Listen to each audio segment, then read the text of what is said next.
Muito bom dia a todas e a todos. Quero começar por agradecer a vossa participação neste evento. Ela é muito importante. A revisão da estratégia da política monetária não fica e não ficaria completa sem a vossa participação. Para além de interagir com as outras instituições europeias, é essencial ouvir a sociedade civil, uma vez que o Eurosistema existe para servir os cidadãos europeus. Se o euro e eu costumo usar esta expressão, uma das moedas mais jovens de entre todas as moedas do mundo, as instituições, e o euro é uma instituição, e o conjunto de instituições que lhe dão corpo, já evoluíram bastante desde a sua introdução. Sendo uma instituição, ela necessita de ser reconhecida e de gerar confiança em torno de si. Na verdade, hoje o euro tem o maior reconhecimento positivo junto da população dos países da área do euro desde o início da sua circulação como moeda. E, na verdade, o euro constitui o mais tangível símbolo da União Europeia. Como qualquer instituição que se afirma pela confiança de quem a utiliza e de quem com ela convive, a política monetária que está por detrás do euro deve ter regras claras, previsíveis e adequadas aos objetivos que a sociedade persegue em cada momento.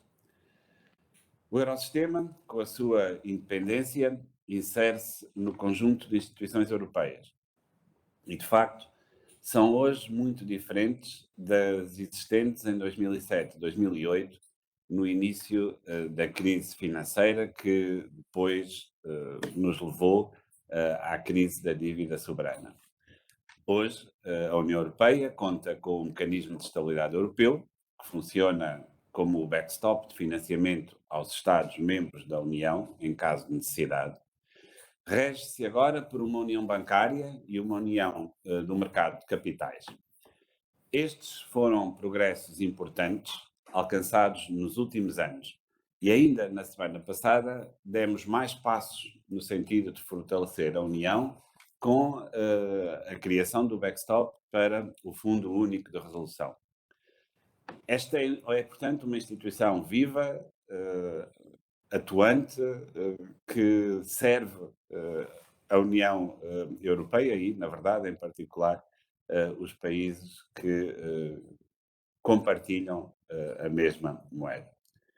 A rapidez com que se reagiu à crise provocada pela pandemia, neste ano de 2020, confirmou a importância do compromisso, envolvimento e coordenação entre instituições.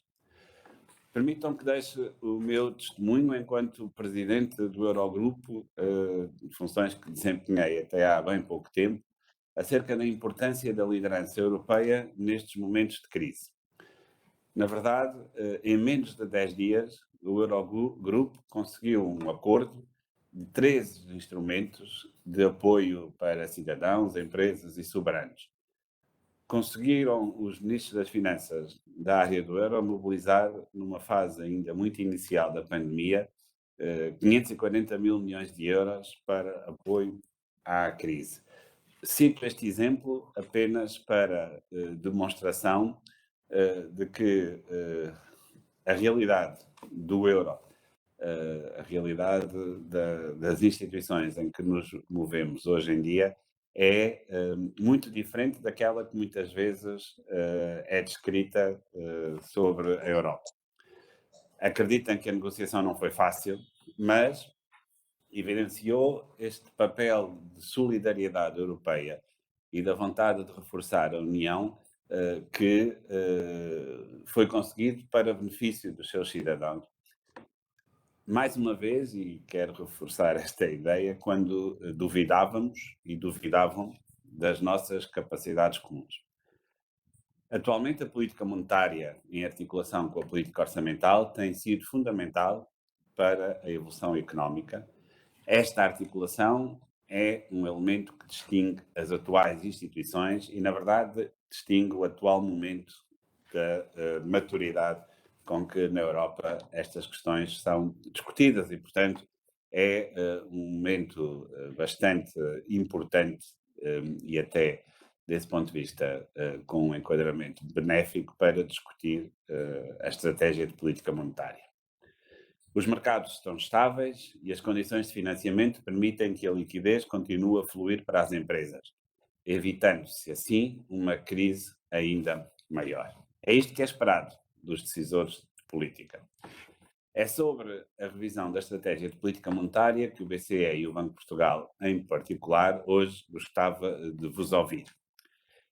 Para mim, é particularmente importante a vossa opinião. As universidades são, por excelência, polos de reflexão e discussão, onde existe uma reflexão sempre crítica, mas também sempre construtiva dos temas que interessam às nossas sociedades. E é isto que se pretende hoje, ter a vossa reflexão, o vosso sentido para as preocupações que devemos transpor para a estratégia da política monetária. Nos seus limites, porque ela os tem, mas também, e se calhar em particular, para o seu potencial, para a criação de novos instrumentos e de novos referenciais de atuação. Acreditem que, tal como está a ser feito em toda a Europa neste momento, a vossa opinião será devidamente considerada a quando da definição da posição do Conselho de Governadores do BCE. Este é o objetivo da nossa sessão de hoje, deste evento que, mais uma vez, agradeço todo o esforço que as universidades envolvidas tiveram na sua preparação. E passo agora a palavra ao professor Nuno Alves, diretor do Departamento de Estudos do Banco de Portugal. Acreditem que é um dos portugueses que, ao longo dos últimos anos, mais esteve em contacto direto com a evolução e a execução da política monetária, portanto não podiam estar em melhores mãos, e que vos dará informação adicional sobre a revisão em curso da estratégia de política monetária. Mais uma vez agradeço e a partir de agora sou todo ouvido. Muito obrigado, Sr. Governador. Gostaria de agradecer a presença de todos e em particular, deixem-me dizer que é um prazer estar de volta à sala, aos bancos da Universidade da FEP, por via da imagem da sala do professor Mota Freitas. É com muita saudade que eu regresso a uma casa, ainda que em modo virtual, onde terminei a licenciatura há 25 anos. Como o Sr. Governador referiu, esta sessão insere-se na revisão da estratégia de política monetária. Esta estratégia foi anunciada logo no início da área do euro e foi clarificada poucos anos depois, em 2003. E desde então permaneceu imutável. Este jargão da estratégia de política monetária parece assim algo estranho, portanto eu gostaria só de dedicar um minutinho a falar-vos um pouco sobre o que é isto da estratégia de política monetária. De facto é muito importante, apesar de ser conceptual, é muito importante na prática cotidiana do BCE, nas suas decisões do dia-a-dia.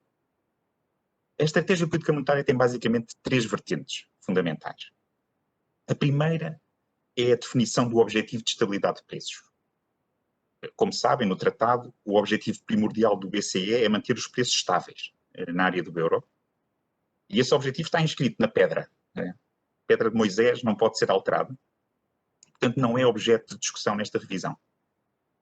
A definição concreta do que significa estabilidade de preços é uma prerrogativa do Conselho do BCE, por isso pode ser alterada.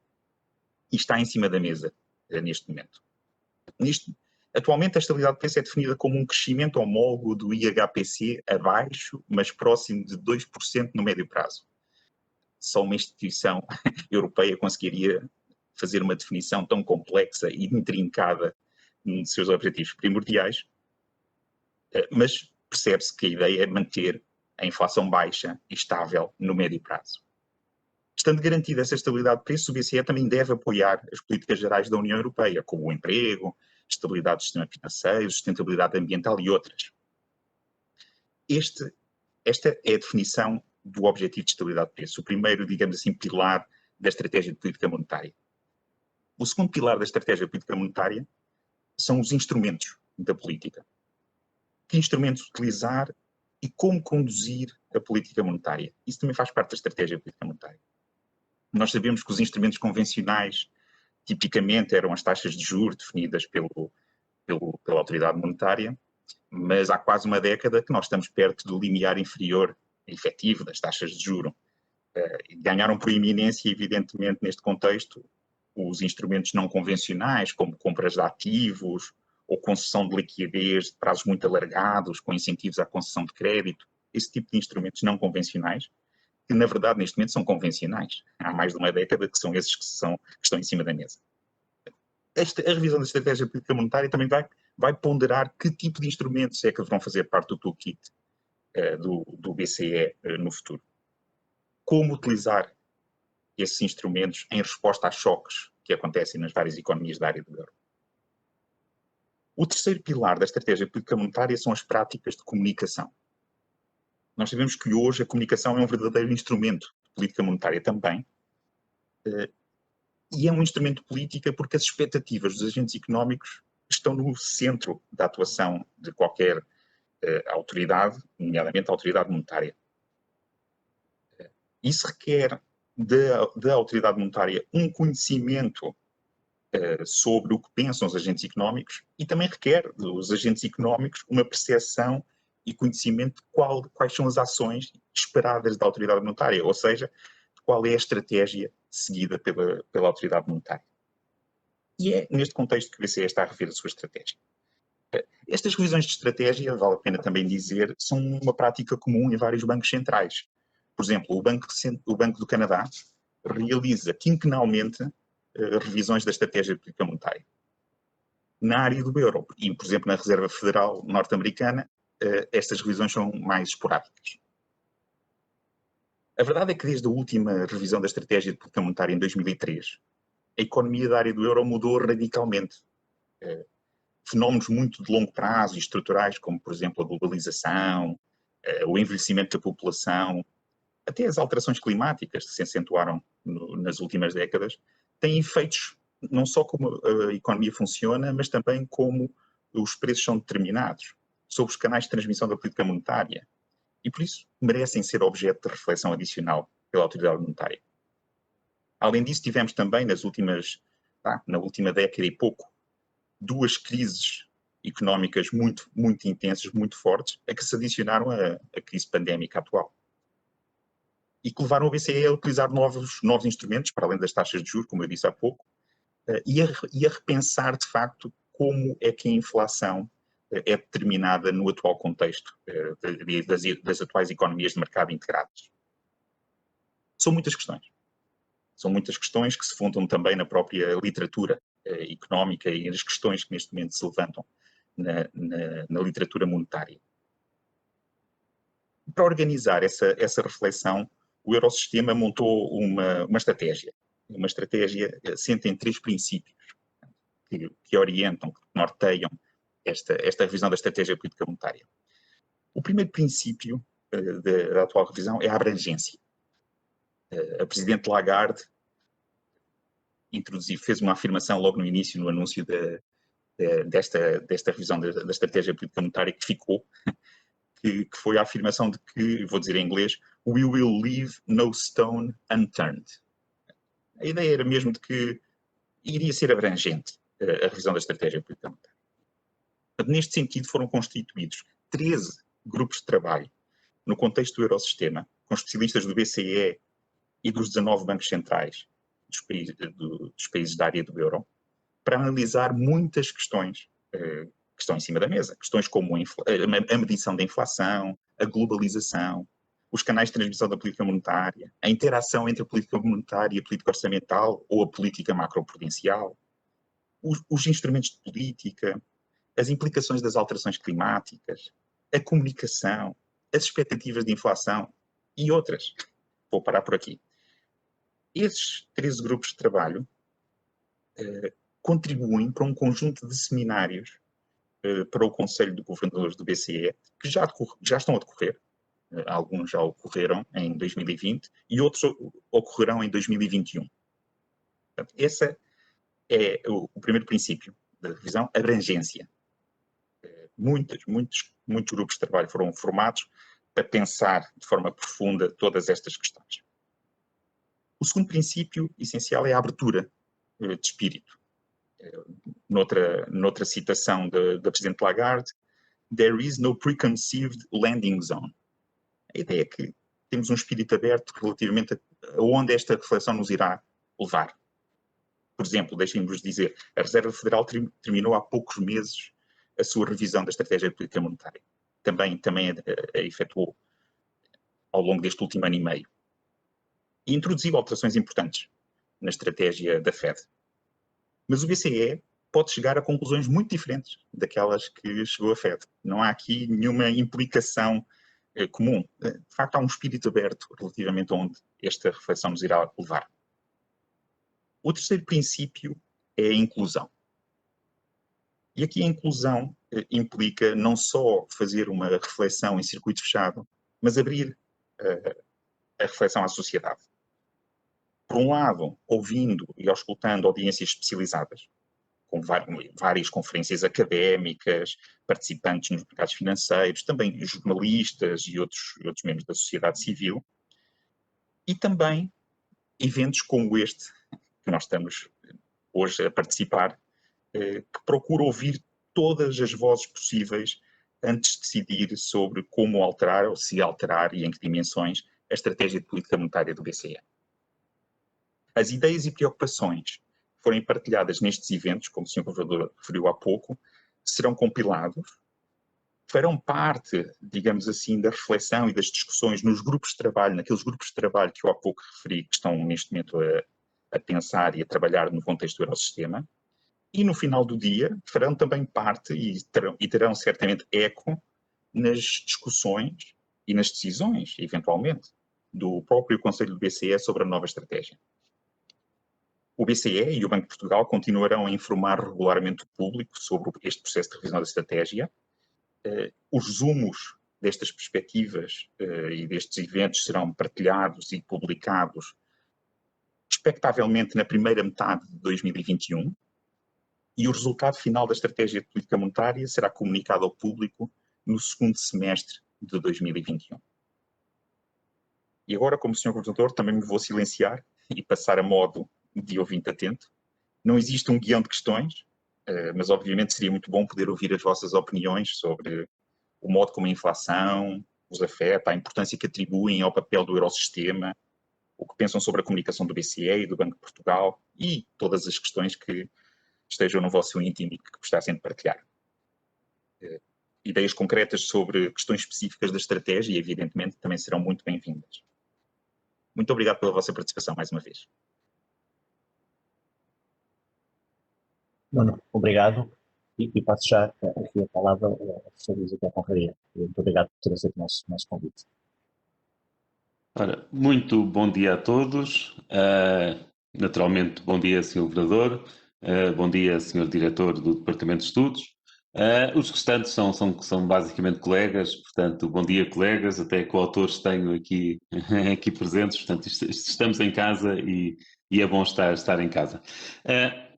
Eu começava por elogiar a atitude do Banco Central Europeu e dos bancos centrais nacionais de ouvirem o público desta forma. Eu acho que isto é uma demonstração de humildade no bom sentido da palavra, de estarem disponíveis para ouvir a sociedade civil como um todo e, portanto, acho que estão mesmo de parabéns. E pronto, isto realmente é a primeira grande revisão.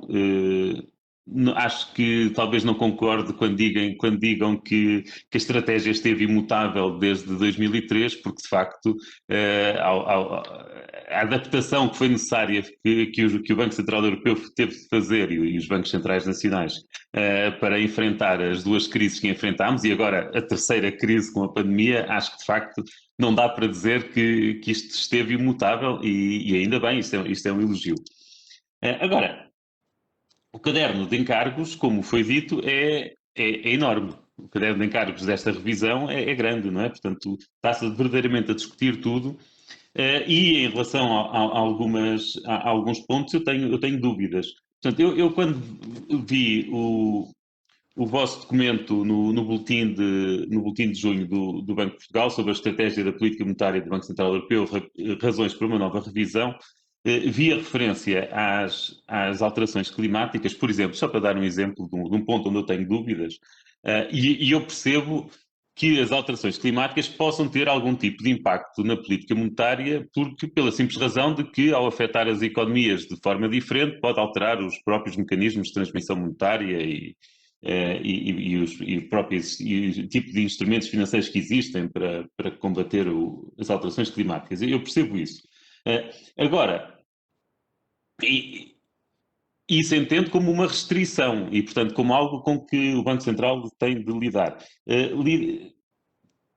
Olhar para isto como uma preocupação com que se tem de ter como com o emprego ou a estabilidade financeira, que é mais ou menos o que está escrito naquele documentozinho que foi enviado, isso sempre parece mais discutível. Quer dizer, a política monetária é política monetária. Nós, com a política monetária, não vamos conseguir combater as alterações climáticas. Quer dizer, também não faria sentido pôr aqui o combate ao racismo ou às desigualdades de género, não é?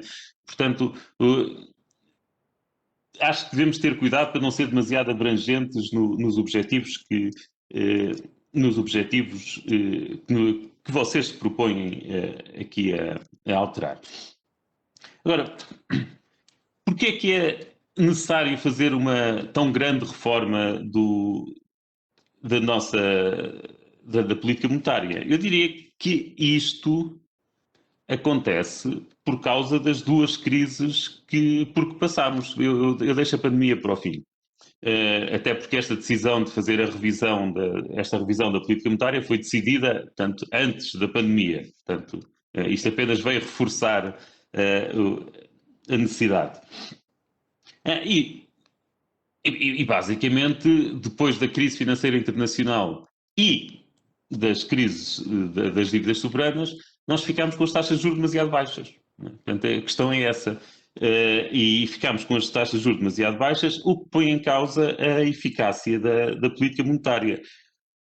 Por mais que nós gostássemos que assim não fosse, e apesar de existir toda uma panóplia de instrumentos alternativos que foram conseguidos e bem com as políticas não convencionais, a verdade é que taxas de juros tão baixas tornam verdadeiramente a política monetária ineficaz. É difícil lidar com isto. Já vimos, felizmente, que as pressões inflacionistas que muitos temiam não aconteceram, mas infelizmente também já vimos que o impacto ou a capacidade deste tipo de políticas não convencionais para fazer as economias crescer também é sofrível. Mas estando tanto em cima da mesa, aqui parece-me essencial não nos esquecermos do que é que não deve estar em cima da mesa. E isso era um ponto para que eu queria chamar a atenção. Quando em discussões com outros cientistas a gozar connosco, porque nós economistas não somos uma ciência verdadeira e tal, e quando nos perguntam qual é que foi verdadeiramente o grande contributo da ciência económica para a humanidade, pelo menos nas últimas décadas, portanto, eu costumo apontar precisamente a independência dos bancos centrais como tendo sido um produto intelectual da ciência económica que teve um impacto no mundo brutal e no bem-estar da humanidade que é considerável. Desde a onda a independência dos bancos centrais, a onda que começou mais, temos de sinalizar, os anos 80, não é? Como sendo a altura em que começou esta onda, a verdade é que conseguimos estabilizar as inflações, portanto, as taxas de inflação nos anos 80 e 90 eram um caos por esse mundo fora. Neste momento, regra geral, a inflação não é um problema. Mais do que isso, tivemos também a grande moderação, portanto, conseguimos diminuir a volatilidade nas economias e, de certa forma, eu acho que nós aqui, bancos centrais, podem estar a ser vítimas do seu sucesso. Neste momento, eu já falo com muitos académicos, muitos colegas, que olham para a inflação como um não problema. Tipo, mas estás preocupado com isso porquê? Isso era nos anos 80, isso era nos anos 90. Isto faz-me lembrar verdadeiramente o problema das vacinas. que é porque como as doenças deixam de existir, aparecem os movimentos anti-vacinas a dizer que como a doença não existe ou argumentos parecidos, não é necessário campanhas de vacinação. E, portanto, acho que é muito importante não pôr em causa a independência dos bancos centrais. Até porque os bancos centrais independentes estiveram numa altura em que uma pessoa até podia ter medo de que a independência fosse um óbvio, como foi o caso da crise financeira. Os bancos centrais foram capazes de avançar com políticas monetárias com políticas não convencionais, o quantitative easing. O Banco Central Europeu, se calhar, na parte da crise financeira europeia, durante a crise financeira, se calhar esteve um bocadinho mal, podia estar melhor, mas a verdade é que depois, quando foi a crise das dívidas soberanas e quando foi necessário atuar, aquele célebre discurso do Mário Draghi conseguiu fazê-lo. E por acaso até me pergunto se o ser independente não foi essencial para se conseguir fazer isso.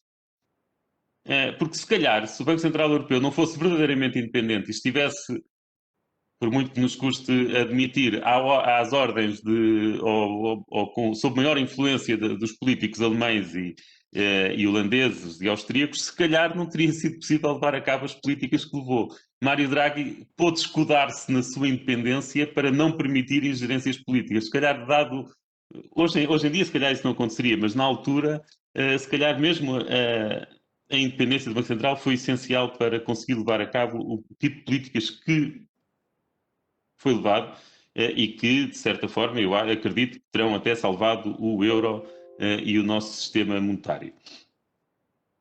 E, portanto, queria mesmo chamar a atenção para isso. Muitas pessoas que pensam que a inflação já não é problema, e cuidado, achar que a inflação já não é problema é voltar a cometer aquele erro de achar que this time is different. Não é. Não acreditem nisso.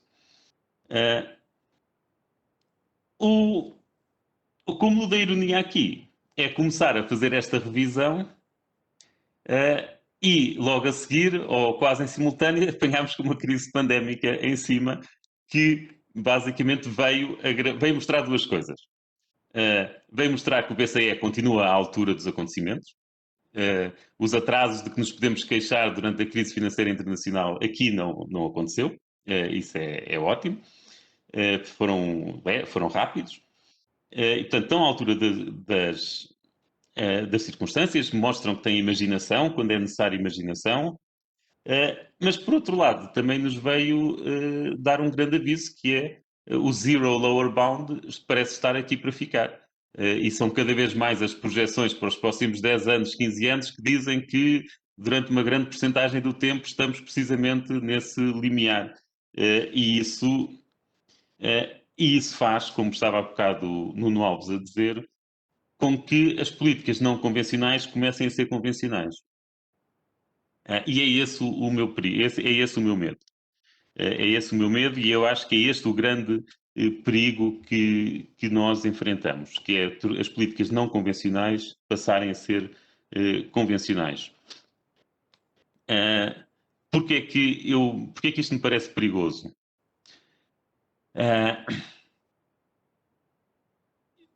Deixem-me... a independência e parece-me perigoso porque eu acho que eu valorizo muito a questão da independência. E neste momento, grosso modo, o mandato do BCE resume-se a assegurar a estabilidade de preços e sem nunca pôr isso em causa, apoiar outras políticas económicas da União Europeia. Tudo bem. O problema é que quando nós vamos para as políticas não convencionais, nós começamos a ver o Banco Central a ter políticas quase fiscais, digamos assim. É quase uma gestão fiscal que o Banco Central Europeu está a fazer. Foi necessário, tem sido necessário, mas a verdade é que começa-se a ouvir cada vez mais vozes a contestar a legitimidade do Banco Central para o fazer. E ouço essas vozes em políticos, mas também ouço essas vozes em colegas economistas. Não vou dizer nomes, mas pessoas prestigiadas e perfeitamente razoáveis começam a dizer que o Banco Central Europeu não tem mandato para isto. Isso não tem mandato. E começam a aparecer teses de doutoramento, começam a aparecer teses de doutoramento a perguntar se se as pessoas nomeadas para o Banco Central Europeu e para os Bancos Centrais Nacionais são políticos ou são tecnocratas. E a partir do momento em que começamos a pôr esta legitimidade em causa, estamos a abrir caminho para, a médio prazo ou a longo prazo, acabar com a independência do Banco Central, e isso, numa altura de emergência de movimentos populistas na Europa toda, é algo que me preocupa. Eu acho que aqui esta economia política tem de ser tida em conta. É que enquanto o objetivo for só controlar a inflação, nós podemos sempre argumentar a questão é técnica. É técnica e, portanto, os políticos não se devem meter no assunto. Quando começamos a falar dos outros instrumentos que são usados, é mais discutível que as questões sejam apenas técnicas e que não haja escolhas políticas a ser feitas. E isso exige outro tipo de legitimidade que um órgão independente não pode ter, parece-me. Portanto, eu acho que devemos estar atentos a esse perigo. E por causa disso, é que eu, nesta revisão, gostaria que se discutisse e víssemos quais é que seriam as condições para voltar às políticas convencionais. O que é necessário, não ser necessário tanta imaginação? E o problema, nós sabemos qual é, as taxas de juros são muito baixas. Lendo os vossos documentos e conhecendo a literatura, evidentemente, nós sabemos que há dois problemas principais. Uma que é a taxa natural de taxa de juro tem vindo a descer e está a descer desde há décadas. Lembro quando comecei a trabalhar em 1998 no Instituto de Gestão de Crédito Público, temos um debate com o Vítor Bento para saber se a descida das taxas de juros se era uma coisa conjuntural e nos devíamos proteger contra eventuais subidas ou se era uma descida estrutural que continuaria a verificar-se, e portanto os 20 anos que seguiram confirmaram que deram razão a quem dizia que aquelas descidas eram estruturais. E simultaneamente temos uma taxa natural muito baixa e simultaneamente temos uma taxa de inflação muito baixa. O que faz, conjugando as duas coisas, temos uma taxa nominal que muitas vezes bate no zero lower bound. Temos várias explicações para isso, explicações demográficas para ver um excesso de poupança, a globalização, concorrência, internet, tudo isso pode explicar porque é que a taxa de inflação é tão baixa, mas se calhar a explicação mais simples é a mais correta, que é os bancos centrais estão a ser vítimas do seu sucesso e conseguiram verdadeiramente ancorar as suas expectativas dos agentes. E isso pode explicar porque é que as taxas de inflação não desceram mais durante as crises e porque é que não sobem mais quando saímos das crises. E, portanto, o que me parece que aqui seria uma boa forma de lidar com isto nos próximos anos seria encontrar formas de subir a inflação, deixar de ser tabu, ou então encontrar mecanismos que facilitem a possibilidade de ter taxas de juros negativas. Ou seja, que o lower bound fique um bocadinho mais baixo e que se consiga, apesar de tudo, levar a cabo políticas nesse sentido. Ora, subir a inflação, várias propostas podem ser feitas, alterar o objetivo, em vez de ser um objetivo para a taxa de inflação, ser um objetivo para o nível de preços, e fazer um price targeting, eventualmente, isso queria dizer que a seguir a quedas de inflação seria necessário taxas de inflação superiores para compensar as quedas anteriores. Isso pode ser uma forma de ir alterando as expectativas e forçar a inflação. Podemos ser mais radicais, pensar numa alteração do objetivo, de 2% para 4%, por exemplo. Nós sabemos qual é o problema disso. O problema disso é que taxas de inflação mais altas, por si só, podem não ser graves, mas costumam estar associadas a maior variabilidade da taxa de inflação. Uma pergunta que eu gostaria de fazer, portanto não tenho resposta para isto, é se com todos os dados que os bancos centrais têm agora, toda a capacidade de trabalhar os dados, os microdados que existem, se não seria possível ter uma taxa de inflação mais alta e mesmo assim ter uma baixa variabilidade da taxa de inflação. Se isso for possível, acho que isso deve ser considerado a sério. Outra alternativa, se calhar mais limpa, é arranjar formas de taxas de juros poderem ser negativas. O problema das taxas de juros negativas é que as pessoas têm sempre a opção de pôr o dinheiro de parte e não os ter em depósitos. o que se tem de fazer é aumentar o custo de acumulação de dinheiro fora do sistema. Isso traduz-se em aumentar a possível criação de uma moeda eletrónica e acabar com o papel de moeda seria uma forma de fazer isso, mas não querendo ser tão radicais, podemos imaginar esquemas diferentes, como por exemplo acabar com as notas acima de 20 euros ou acabar com as notas acima de 10 euros. Isso faria com que o custo de acumular moeda fora do sistema, de moeda não eletrónica, se tornasse muito maior. E nesse caso passaria a ser possível, se calhar o zero lower bound passaria a ser negativo e se calhar bem negativo porque o custo de ter moeda física aumentaria bastante. Eu acho que isto é algo que pode ser discutido e já agora isto também pode ter efeitos benéficos do ponto de vista climático, dado que a produção de papel moeda também tem alguns problemas ambientais.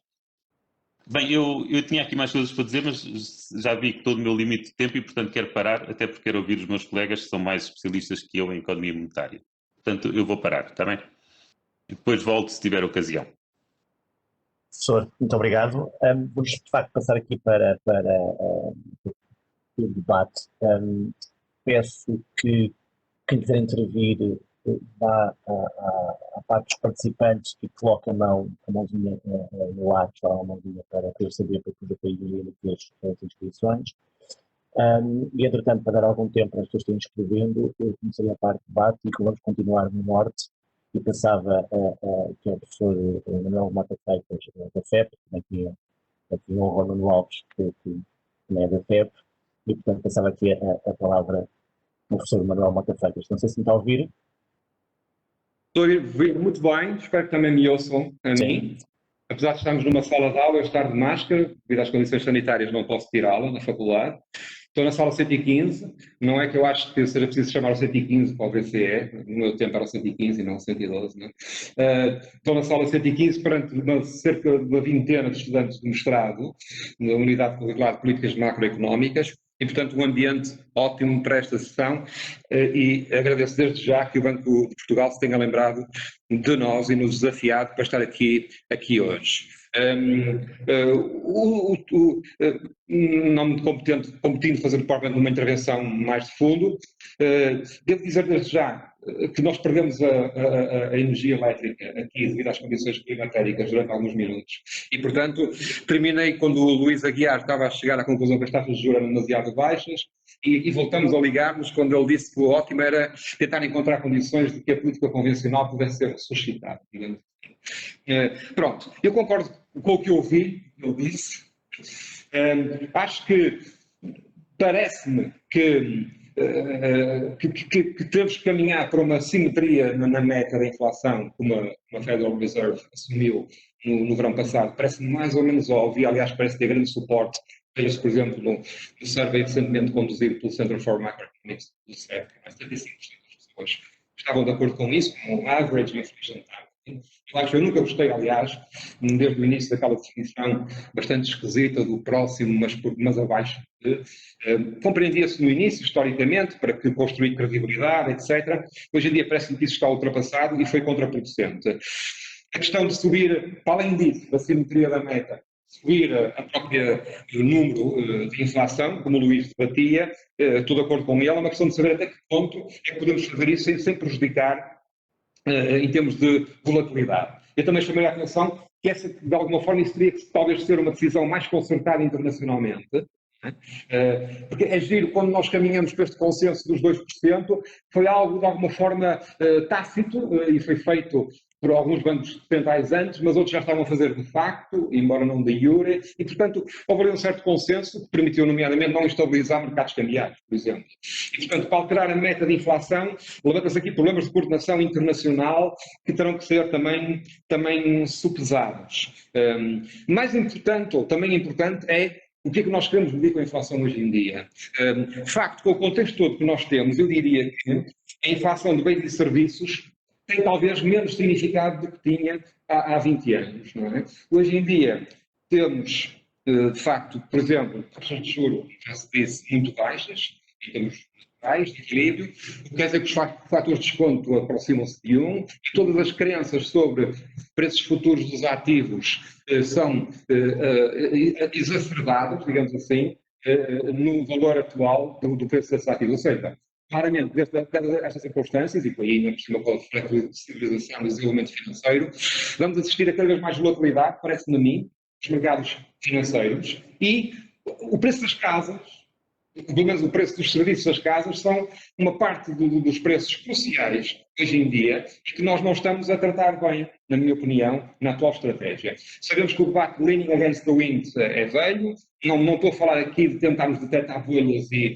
arrebentar bolhas, mas talvez trazer para o próprio cálculo do IPC de uma maneira mais perfeita, considerações sobre preços de ativos, ou pelo menos sobre o impacto que esses preços dos ativos têm sobre a vida das pessoas.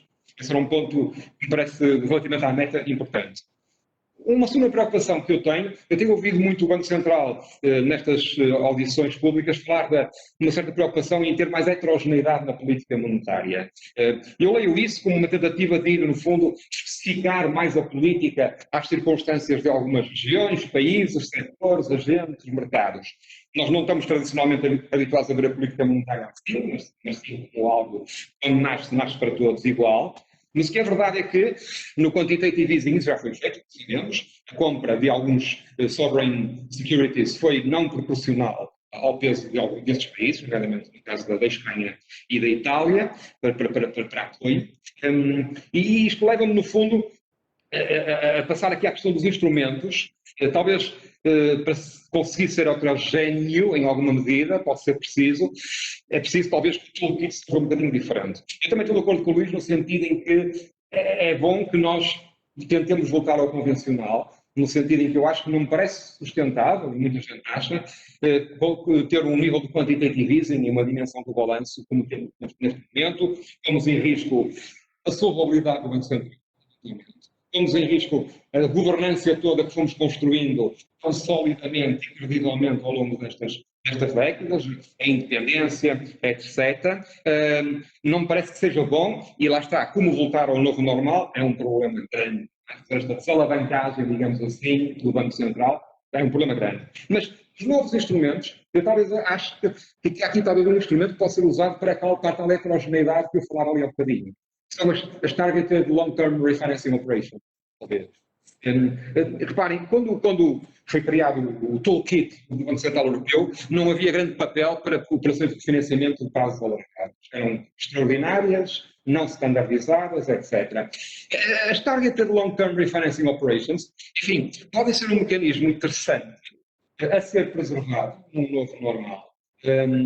Não implicam uma assunção de risco tão grande quanto o outright purchase propriamente dito, quantitative easing.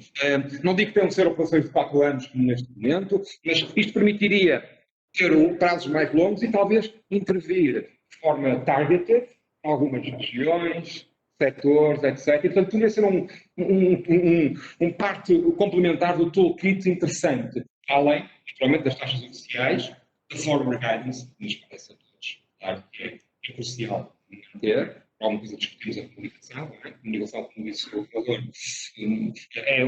ela própria um instrumento de política já neste momento, mas dava talvez essa ideia. O Luís falou quanto às taxas oficiais, bom, talvez conseguir ter taxas de juros negativas, e eu acho que são mais reformas monetárias, primeiramente eliminar a currency, 100% reserves, o que seja, não é? Acho que são mais reformas monetárias e não tanto uma reforma da estratégia da política monetária. Ou seja, é mais fundo, talvez debatem também problemas de coordenação internacional grandes, que não podem ser menosprezados. E pronto, eu acho que essa questão das taxas de juro resolver-se-ia de facto com o tal aumento da meta para a inflação, sendo certo que não temos research que nos diga até que ponto é que pomos em risco a estabilidade. Eu penso que o crucial é termos as expectativas ancoradas. E se as conseguimos ancorar num nível um bocado mais alto, ótimo. Sabemos suficiente sobre expectativas? Parece que não. Há imensa research, não é? Neste momento, sobre expectativas de inflação. como é que os agentes fazem as expectativas de inflação, etc. Talvez falte mais research ainda e talvez criar até eventualmente novos surveys. Por exemplo, não há muitos surveys de expectativas formados pelas empresas. Há surveys de households, há os mercados financeiros, talvez seja de investir um bocadinho aqui em alargar instrumentos de análise a esse nível. Por exemplo, há um paper muito recente de Ricardo Reis, que é a discrepância das expectativas no mercado financeiro e nos surveys das households. E nós sabemos que, em teoria, os surveys pelas firms deviam ser mais relevantes, não é? Enfim, finalmente, nestas considerações assim, muito breves e que pretendem apenas lançar tópicos mais do que contribuir muito, eu acho que esta questão da análise económica e monetária também é algo realmente rápido. Eu desde há muitos anos que eu, não é a minha opinião, não sei se é partilhada por outras pessoas, vê um bocadinho de forma penosa esta recorrência a falar da análise monetária. Agora, ultimamente, inclui-se as condições financeiras na análise monetária. Enfim, isso para mim é análise económica, não é análise monetária. Acho que não pode haver duas âncoras, não é? Não pode haver duas âncoras. E a partir do momento em que tivermos uma âncora de estabilidade de preços no médio prazo, não vemos já razão neste momento, e já nos libertamos, assim, do caso original da criação do BCE, que era cenário terrível, e não precisamos já de uma âncora nominal de crescimento monetário, na minha perspectiva. Talvez ganhasse em comunicação, o BCE, se conseguisse clarificar melhor essa questão dos pilares da análise nas quais fundamenta as decisões de política. Estou assim alguns pontos. Não sei se neste momento devo passar a palavra a Bruno ou se... Sim, obrigadíssimo, professor Manuel Mota Freitas. Viajamos agora para Lisboa e para o ISEG. Foi a minha casa, portanto, não foi da FEP, eu fui do ISEG. O senhor também é do ISEG, portanto, estamos aqui. E passar aqui a palavra ao professor António Afonso. Obrigado, professor, também por ter aceito o nosso convite e por participar. Obrigado. Ok, obrigado, Bruno. Está-me a ouvir? Está-me a ouvir? Sim. Ok, obrigado. Portanto, desde já cumprimentar todos os presentes, o Mário, obviamente o Governador do Banco de Portugal, a quem endereço desde já um bom dia, e aos demais colegas do Banco de Portugal, ao Nuno, ao Bruno, ao Luís, ao Manuel, e também vejo aqui o Álvaro Aguiar. Olá, Álvaro, já não te vi há muito tempo.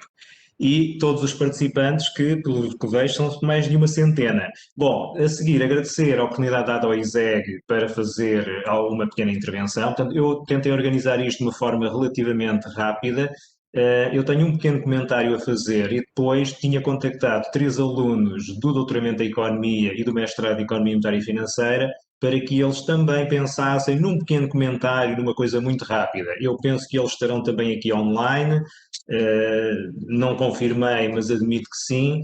Portanto, eu começava rapidamente com o meu comentário sobre esta iniciativa do Banco de Portugal e do BCE, que é de saudar, obviamente, porque trazendo as questões para a praça pública, para diversos fóruns e envolvendo stakeholders, enfim, qualquer decisão que venha a ser tomada mais à frente é mais robusta. Eu lembro-me que a última revisão, se não estou enganado, da estratégia de política monetária do BCE foi em 2003, na altura eu estava no BCE em Frankfurt, portanto lembro-me razoavelmente bem do que aconteceu. Agora estamos 17 ou 18 anos à frente, enfim, se calhar tem mesmo que ser, nomeadamente por causa das circunstâncias. Recordo também aqui um texto, pelo menos um comentário, digamos, da Presidente do BCE no fim de setembro deste ano, portanto, quando ela discursou naquela reunião dos ECB Watchers, em que ela dizia, a páginas tantas, we need to reflect on the interactions between monetary and fiscal policies. Portanto, isto é um texto que, enfim, está na net, é fácil de ver. Ora, eu acho que isto é bastante importante e talvez ao repensar esta estratégia, ou as estratégias implícitas na condução da política monetária na área do euro, até que ponto é que estas ligações não se estão a adensar mais entre implementação da política monetária e objetivos e implementação das políticas orçamentais. Porque neste momento nós temos taxas de juros negativas em termos de taxa de crescimento real do PIB, as taxas de juros são elas muito baixas e será que é razoável que o BCE continue a fazer intervenções de compra de dívida pública em mercado secundário e até quando é que a vai fazer? Na prática, é algo que já foi dito aqui, é uma situação que seria extraordinária, mas parece estar a ser cada vez menos extraordinária e cada vez mais o normal. Ou seja, neste momento, se o BCE não continuar a fazer este tipo de compras de dívida pública, o que é que irá acontecer em termos do nível de endividamento e de financiamento dos Estados-membros? Aliás, enfim, os rácios de dívida-produto aumentaram de forma absolutamente extraordinária nos últimos anos e neste ano em particular. Portanto, nós temos uma taxa de crescimento real do PIB negativa, a taxa de juros é basicamente zero. Em termos de dinâmica da dívida, isso é nefasto. Será que o BCE deve continuar a fazer este tipo de intervenções? Como é que se pode racionalizar esta ligação? Já foi aqui também referido por um outro colega, esta ideia de que será que o BCE acaba por ficar um bocadinho ao serviço da política orçamental? E fecho, voltando à questão da Presidente do BCE, em que ela dizia, bom, temos que pensar de facto e refletir sobre estas interações e o que é que está a acontecer hoje em dia. Era basicamente este comentário, e depois havia aí 3 alunos que eu dei os nomes ao Bruno, eu não sei se o Bruno os quer, enfim, chamar por ordem. Sim, e eles dirão. fazia só aqui, só para meter o diálogo, e já temos aqui várias ideias, o professor Luís Aguiar Conraria, o professor Manuel Mota Feita e o professor António Afonso, chegava aqui a procurar o Sr. Governador e o Nuno Alves, não sei se quer fazer algum comentário também aqui uma lógica de diálogo, e depois então passaria a palavra aos 3 alunos do Zé. Claro. Não sei, Nuno, o Sr. Governador. Eu talvez possa tomar a palavra desde já para agradecer e dizer que não vou, evidentemente, fazer nenhuma resposta, porque não me cabe a mim estar a fazer as respostas, é mesmo ouvir. Portanto, vou talvez só acrescentar alguns elementos para a reflexão, apenas. Portanto, é fazer add-ons sobre as reflexões, que eu considero que são muito pertinentes. Queria agradecer, foram todas excelentes. Nomeadamente, deixem-me salientar que concordo integralmente com o professor Aguiar Conraria quando diz que os bancos centrais estão a ser vítimas, de alguma forma, do seu próprio sucesso e de que a independência dos bancos centrais é verdadeiramente crítica para os resultados muito favoráveis em termos da estabilidade de preços que se atingiram nas últimas décadas. Talvez as minhas adendas sejam as seguintes. Primeiro, relativamente à ideia do price level targeting que o professor Aguiar Conraria levantou e que o Fed, de alguma forma, materializou nesta ideia do average inflation targeting, portanto, não será propriamente um target do nível de preços, mas sim de uma inflação média, um bocado ambiguamente definida para os próximos trimestres. Portanto, há aqui alguma ambiguidade na maneira como a Reserva Federal atualizou a sua estratégia. Quando os estudos que foram feitos logo a seguir a este anúncio da revisão da estratégia de política monetária sugerem que o impacto em termos das expectativas dos agentes e da ancoragem num nível superior de inflação não foi muito bem sucedido. Portanto, provavelmente derivado desta ambiguidade, mas esta expectativa de que um anúncio de um price level targeting ou do average inflation targeting pudesse ser um game changer neste contexto, não se parece ter materializado no caso da FED, pelo menos até agora. Não significa que no futuro não o seja. Relativamente à ligação entre a taxa de inflação mais alta e mais volátil, é verdade que ela existe, como foi referida, e esse é um dos principais riscos de termos um objetivo de inflação, digamos assim, mais alto do que aquele que nós temos neste momento. Mas o problema principal com que os bancos centrais têm debatido não é tanto, é exatamente o oposto. Ou seja, o problema é que as taxas de inflação têm sido muito baixas e os bancos centrais não têm conseguido sequer alcançar os objetivos de 2% em média que estão inscritos no seu mandato. Portanto, a questão que se coloca, e é uma questão, não há uma resposta, é se aumentar o objetivo de inflação para um nível ainda superior àquele que é relativamente baixo, que está atualmente inscrito, seria credível e se os agentes iriam ancorar as suas expectativas nesse nível mais alto. Relativamente ao professor Mota Freitas e à questão dos preços das casas e do owner-occupied housing, talvez só referir que um dos problemas principais de incorporar esses preços das casas no objetivo, digamos assim, do central da autoridade monetária é que os preços neste momento são medidos, ainda bem, por uma autoridade independente que é o Eurostat e que mensalmente calcula o índice harmonizado de preços no consumidor, que é a base e a referência fundamental para a definição da política monetária. Esta informação sobre os preços das casas só existe numa base trimestral. Mesmo em termos de implementabilidade, seria complicado fazer essa implementação, porque, obviamente, ter no centro da nossa decisão um indicador que é mensal, mas que só passaria a ser divulgado trimestralmente, seria, digamos assim, amputar parte do conjunto de informação disponível. Mas, mesmo se fosse possível o Eurostat começar a fazer essa atualização numa base em mais alta frequência, a verdade é que quando nós olhamos para o passado, a inclusão deste índice de preços, deste Owner Occupied Housing, no índice habitual que nós estamos habituados a seguir, não altera muito, em termos médios, a nossa aferição da evolução dos preços. Portanto, não seria muito diferente, as decisões, presumivelmente, não seriam muito diferentes se incluíssemos ou não esta série de Owner Occupied Housing na nossa análise. E, finalmente, também relativamente ao que o Sr. Mota Freitas, da questão da âncora nominal do crescimento da moeda, na verdade, o BCE nunca abandonou formalmente estes valores indicativos para o M3, que de alguma forma faziam a ponte entre o Bundesbank, basicamente no início o BCE queria herdar a credibilidade do Bundesbank e por isso introduziu também âncoras nominais de moeda, ancoradas na moeda, digamos assim. Na verdade, na prática, essas âncoras nominais já foram abandonadas há muito tempo. E como sabemos, no contexto do Zero Lower Bound ou Effective Lower Bound, estes crescimentos da moeda não têm qualquer significado em termos de relação com a taxa de inflação e com a evolução dos preços.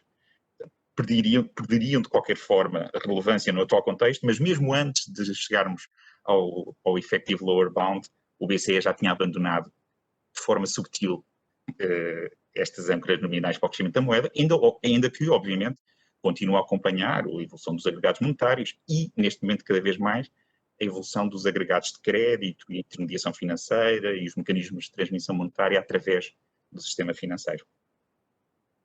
Talvez só uma última nota, só para também responder ao professor António Afonso, a questão da interação entre a política monetária e a política orçamental é certamente um dos elementos fundamentais do debate este ano e será certamente um dos elementos fundamentais também na revisão da estratégia, que é uma interação que é inescapável nos tempos mais próximos, como aliás o professor Aguiar Correria também referiu na sua intervenção.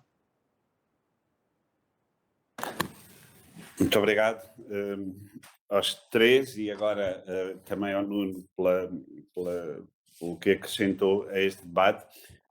Eu queria agradecer ao Luís, ao Manuel e ao Afonso e ao António pela grande abrangência de questões que aqui levantaram e que revela precisamente a justeza da extensão e da abrangência da agenda que foi colocada em cima da mesa pelo BCE para este exercício, que, aliás, tem vindo ainda já a própria agenda a decorrer, a ser adicionada de novos temas e novos debates. Por exemplo, o último que foi incluído foi um debate precisamente sobre as questões do emprego e da evolução económica nessa dimensão tão relevante para as nossas sociedades. E eu acho que é isso que se pretende com este exercício. Eu, enfim, não vou entrar em questões muito técnicas, ele chama-se precisamente o exercício de ouvir, e acreditem que o estamos a fazer, mas queria contextualizar e dar aqui um poder bastante significativo a este momento.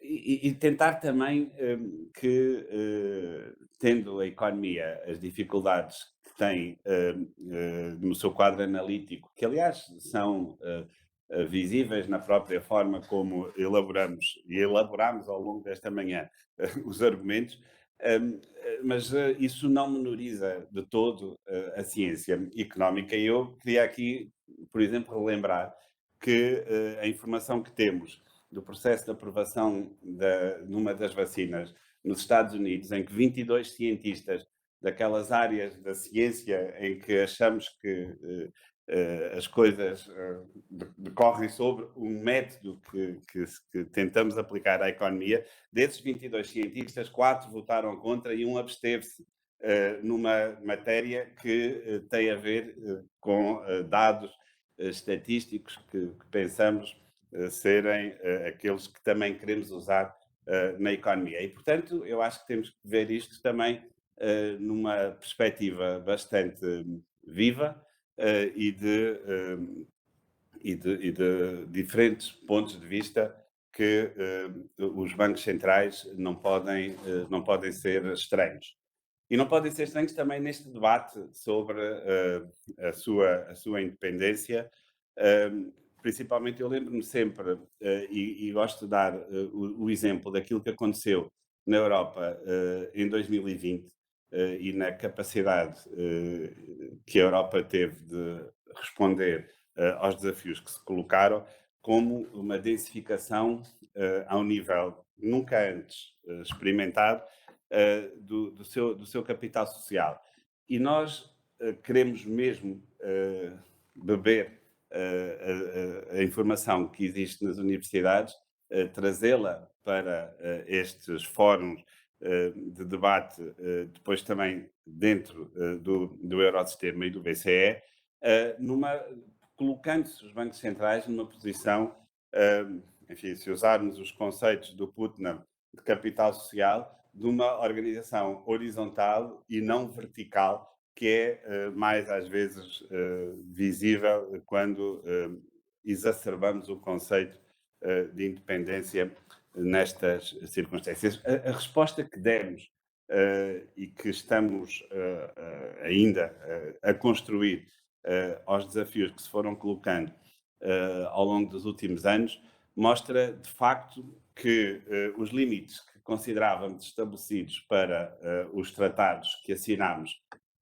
ao longo das últimas 2 décadas, afinal, não eram tão estritos como alguns gostariam de continuar a crer que seria assim, e conseguimos, enfim, adaptar as nossas instituições, reforçá-las em muitas circunstâncias neste sentido. Eu acho que é essa também a grande virtude deste exercício, é trazer para este conjunto de ideias e um quadro institucional que tem que necessariamente adaptar-se à evolução desse conhecimento e dessas ideias.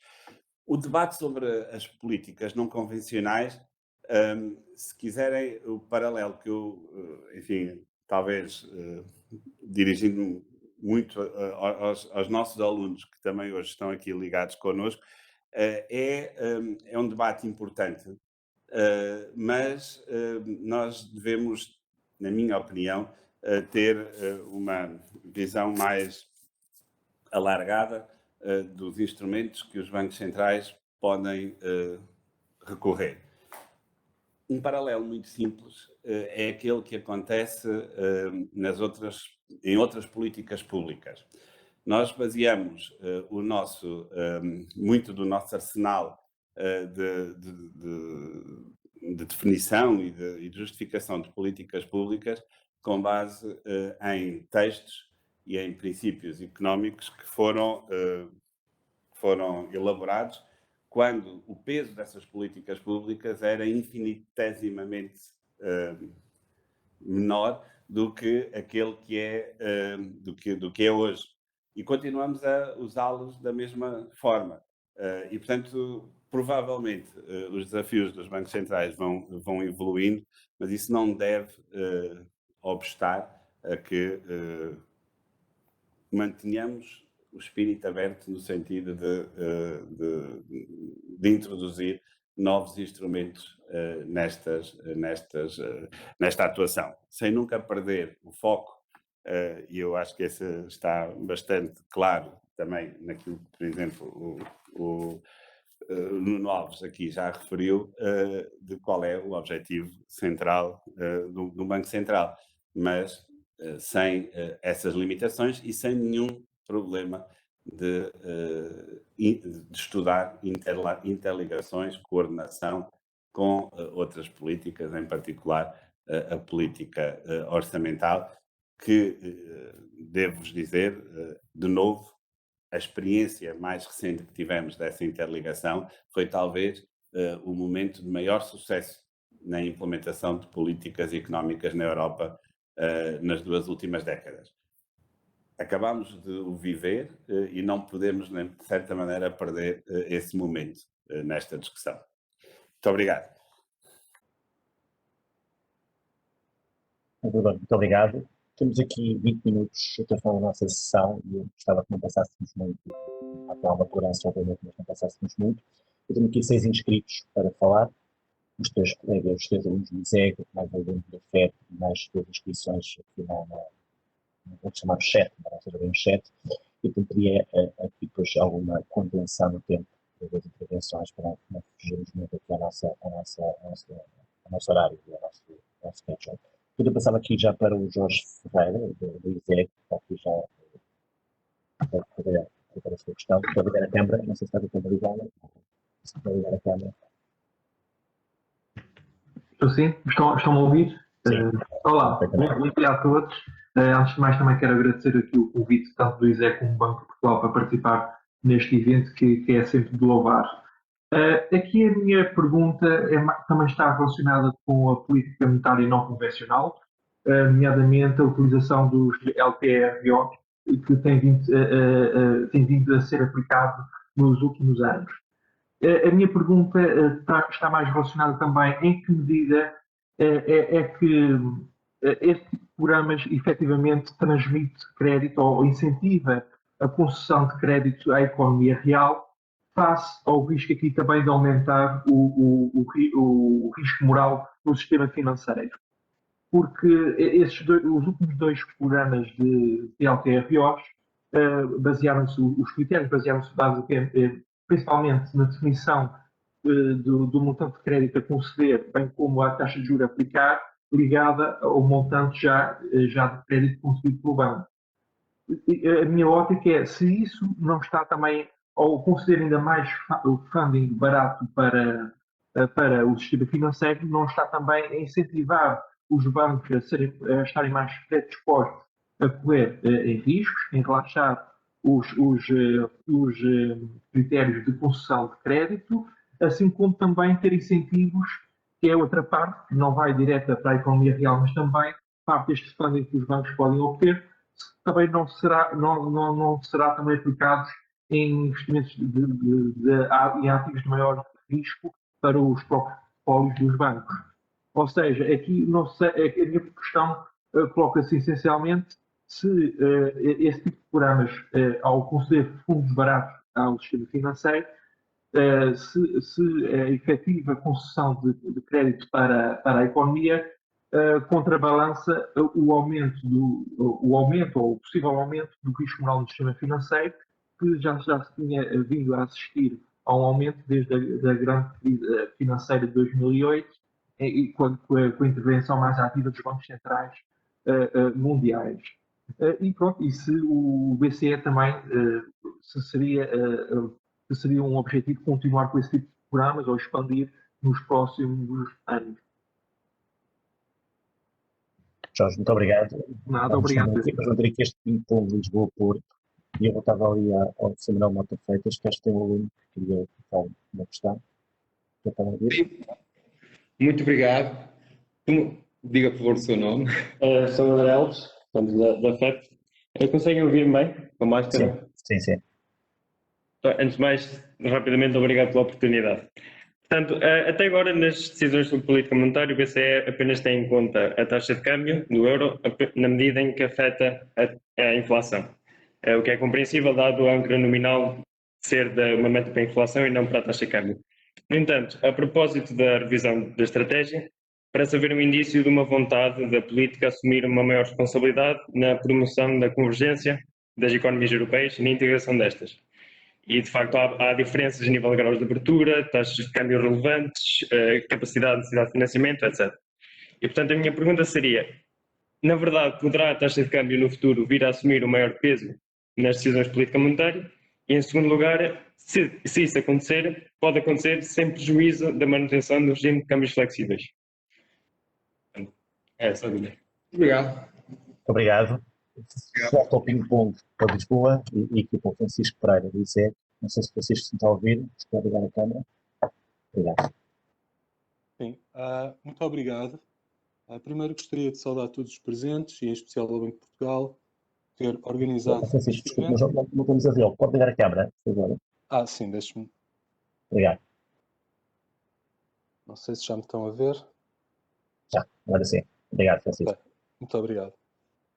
E também ao professor António Afonso por nos ter dado esta oportunidade de fazermos parte deste debate e nos deixar expressar e deixar umas questões.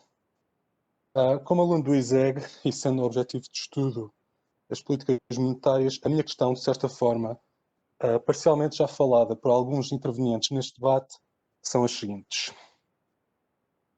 O contexto macroeconómico atual na Europa é marcado por baixa inflação, taxa de crescimento do PIB reduzidas, aumento do desemprego durante a pandemia e dívida soberana relativamente alta em alguns países do euro. É considerado que as políticas monetárias aplicadas pelo BCE, em especial os pacotes de medidas não convencionais, foram bastante eficazes na crise de 2011 em estabilizar os mercados de dívida e reverter a crise. Posto isto, quais são as implicações do cenário macroeconómico atual na elaboração de políticas monetárias referente à resposta a esta pandemia? A política monetária terá dificuldades acrescidas na transmissão destas políticas comparado com crises anteriores? E será que existe uma responsabilidade acrescida pelos governos de aplicarem políticas fiscais adequadas? E serão as políticas não convencionais algo presente de uma forma constante no nosso futuro? Estando ainda a aprender sobre este tópico e como pessoa interessada no assunto, estas são algumas questões que teriam interesse em compreender por parte das pessoas que tomam as decisões. E termino aqui a minha intervenção e muito obrigado pela oportunidade. Francisco, nós aqui agradecemos a sua participação, ligadíssimo. E eu só estava aqui com o Alexandre Sousa também dizer. Alexandre, bom dia. Olá, bom dia. Desde já obrigado pela oportunidade. A minha questão relaciona-se com os mecanismos de transmissão da política monetária. O que temos verificado é que nos últimos anos o BCE, de forma a tentar manter a taxa de inflação abaixo, mas próximo de 2%, tem injetado liquidez no setor financeiro, o que, contudo, não se está a refletir de uma forma eficaz na economia real.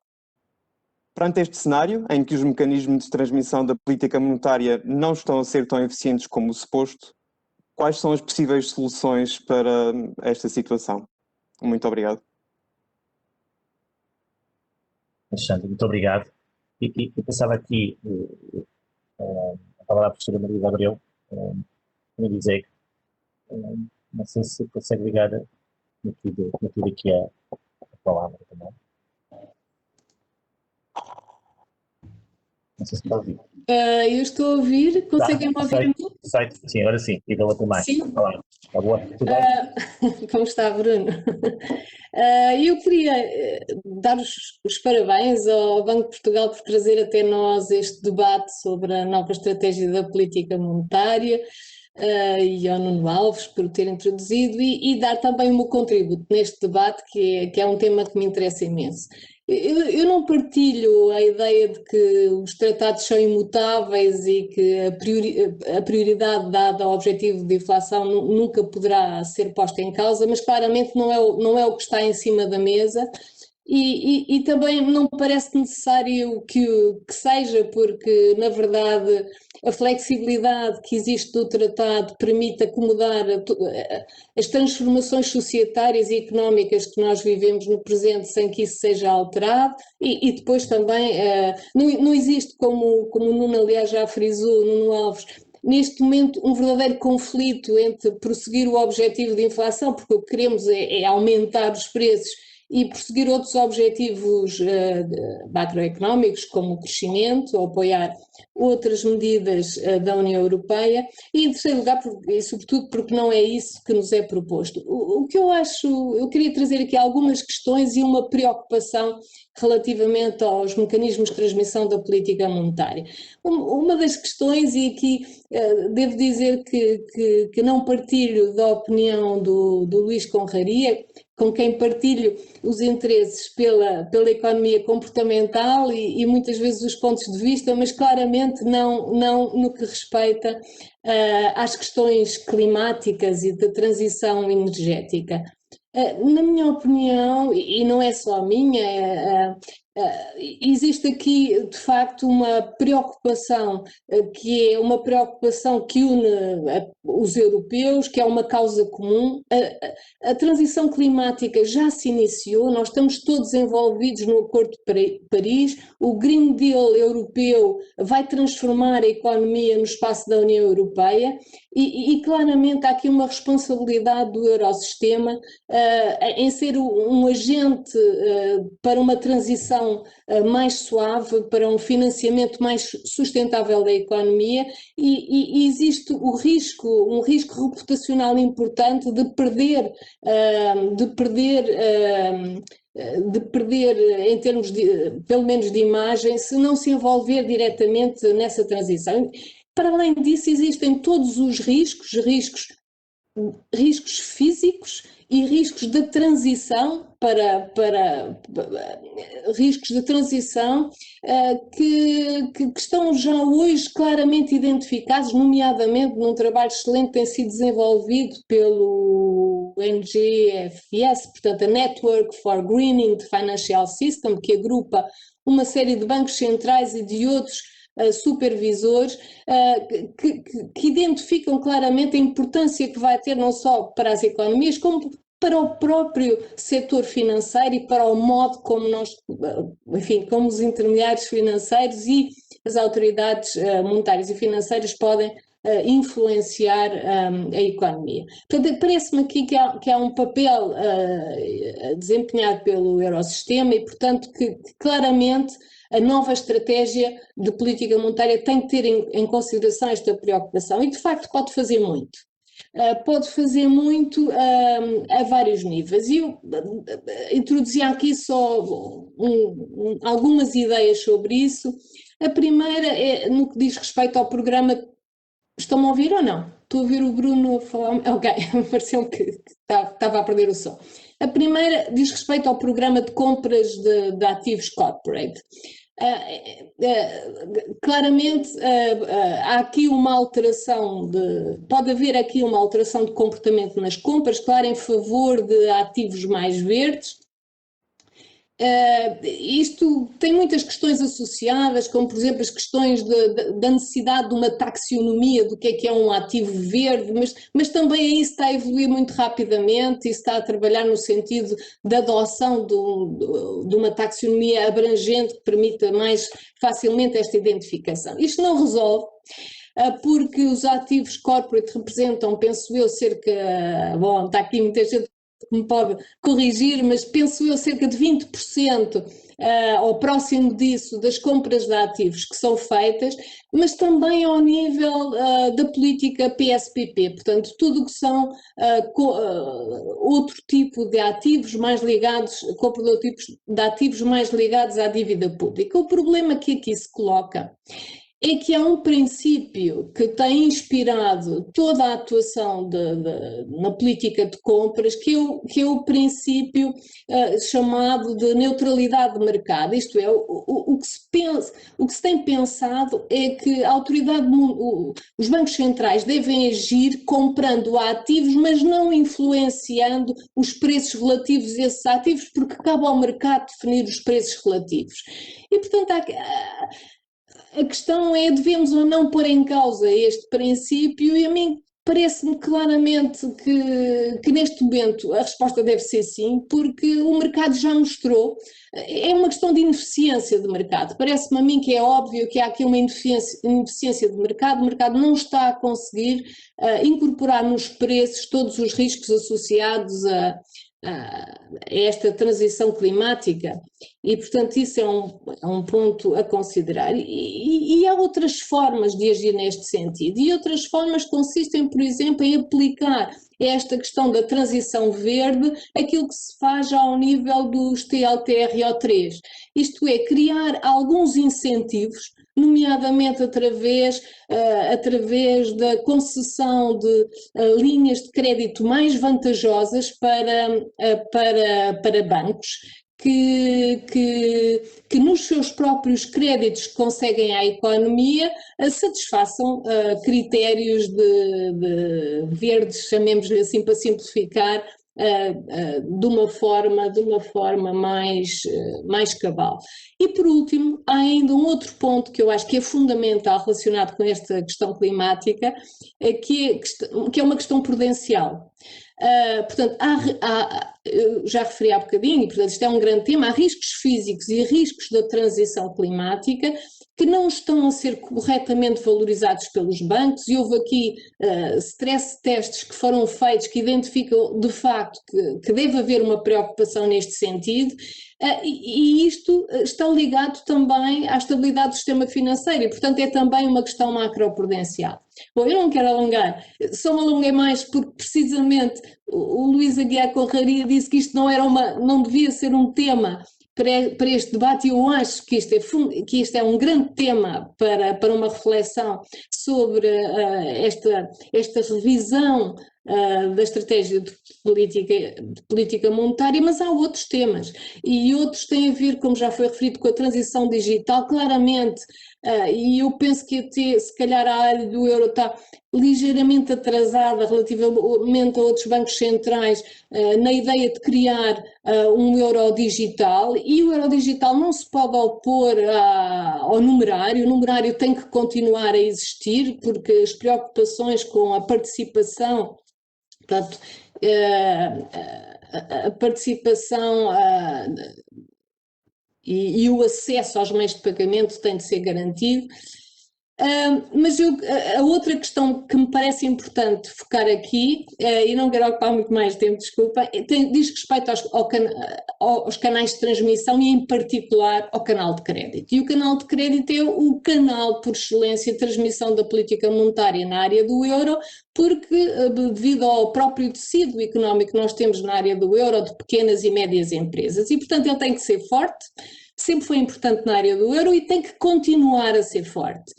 E se os instrumentos usados de política monetária em março, não só os instrumentos, como a própria reação das instituições monetárias europeias, como o Eurogrupo, mas o BCE também, foram excelentes em março e tiveram um efeito imediato e permitiram muito rapidamente acalmar os mercados e manter o financiamento à economia. Esta segunda vaga parece estar, de alguma forma, a mostrar algumas fraquezas desse canal de transmissão da política monetária por excelência, que é esse. E a questão que eu coloco e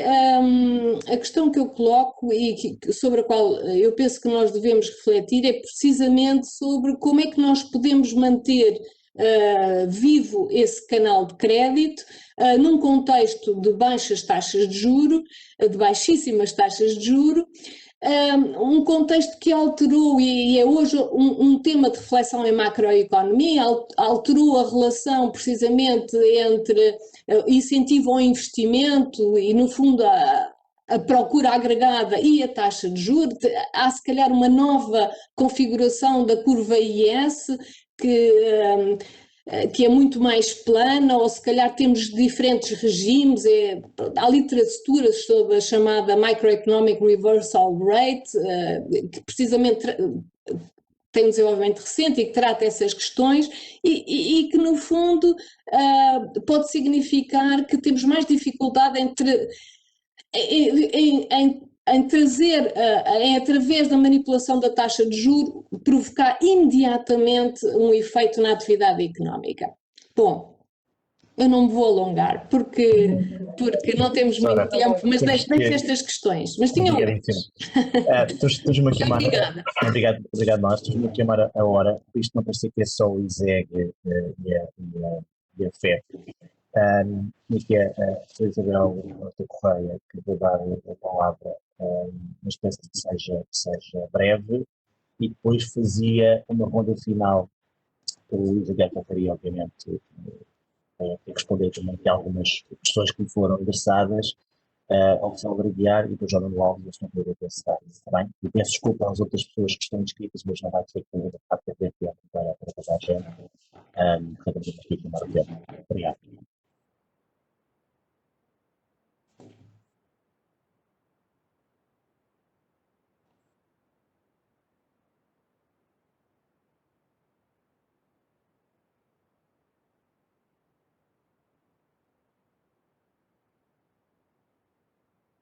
Está-me a ouvir, é? Consegue ouvir-nos?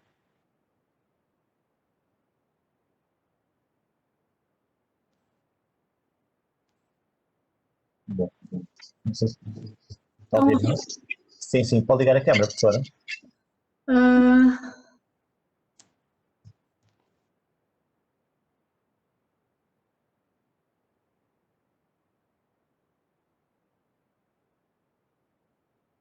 Para lá do tempo. Obrigado pelo convite, pela iniciativa. Acho que a discussão tem sido muito interessante. Eu não vou dizer com quem concordei, com quem não concordei, não temos tempo para isso. Eu queria só relembrar uma questão que eu acho que é importante e que temos que não deixar de discutir quando se está a rever a estratégia, que no fundo é sempre a questão crucial em termos de política monetária. É que quando nós pensamos em instrumentos, temos uma dificuldade enorme em pensar numa política monetária que normalmente é definida como uma política de estabilização. Eu estou a reagir a choques, estou a tentar estabilizar, com uma política que depois vai ser medida em termos do mandato por valor de uma inflação de médio e de longo prazo. Portanto, eu tenho sempre esta tensão enorme entre instrumentos que atuam principalmente no curto prazo em reação a choques e um mandato que é medido pelo efeito médio ou de médio e longo prazo desses mesmos efeitos.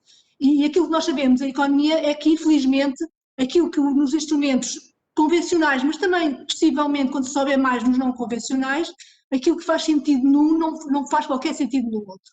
E quando estamos aqui a falar, por exemplo, na perca do segundo pilar monetário, que era aquele que, no fundo, fazia a ligação entre esta atuação de estabilização e a realidade mais de médio e longo prazo, em que nós sabemos que a inflação está determinada mais por forças monetárias, temos que pensar seriamente o que é que, perdendo a âncora de um agregado monetário, não porque ela deixe de existir, mas porque nós não sabemos em cada momento qual é esse agregado monetário, o que é que vamos ter em substituição?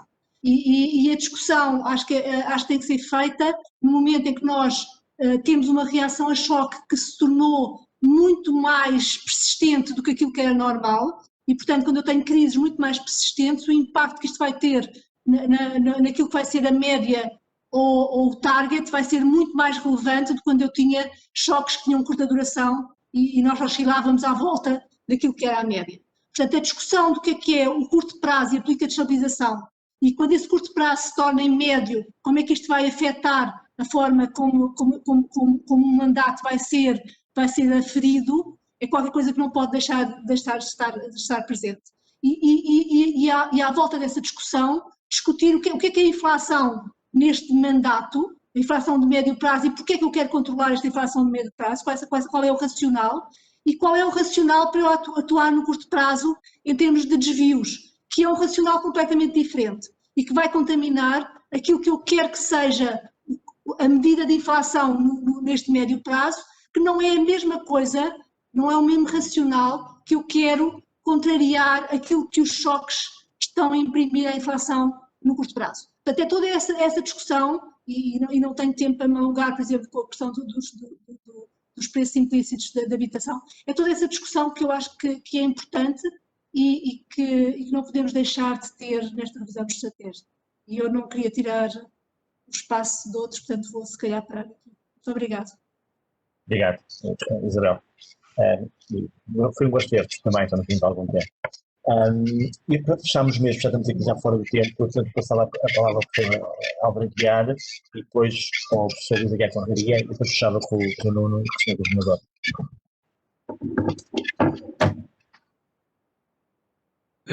Bom dia, boa tarde já, aliás. Eu queria... Sim, eu queria começar por juntar-me aos agradecimentos ao Banco de Portugal e, em geral, ao BCE, por causa da iniciativa global da revisão e, em particular, por esta sessão com a Academia, por assim dizer. E agradecer também, do ponto de vista institucional, por parte da Faculdade de Economia de Porto. Queria dar aqui só duas pequenas notas. Eu não vou falar sobre o que se tem falado, que é muito e bem, digamos assim. Portanto, está coberta, digamos, o core da política monetária e dos instrumentos. Acho que ficou coberto com as intervenções que houve até agora.